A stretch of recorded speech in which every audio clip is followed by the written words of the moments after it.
దేవుని పరిశుద్ధమైన నామములో మీ అందరికీ నా వందనాలు. నేటి దైవ సందేశము, యేసును ఎందుకు అంగీకరించాలి?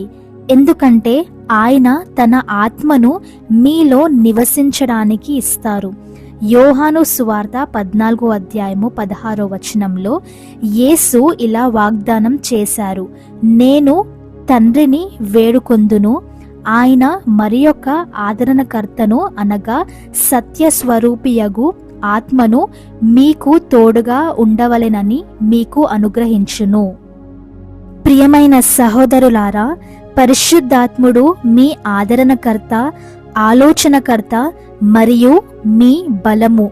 సరి అయినది చేయడానికి మీరు ఇకపై మీ స్వశక్తిపై ఆధారపడనవసరం లేదు.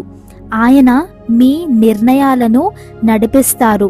యేసును అంగీకరించడం అంటే మిమ్మల్ని ఎన్నడూ విడిచిపోని దైవిక సహాయకుని పొందడం. రేపు ఈ ఆత్మ ఆనందాన్ని ఎలా కలిగిస్తుందో చూద్దాం. దేవుడు మిమ్మల్ని దీవించి ఆశీర్వదించునుగాక. ఆమేన్.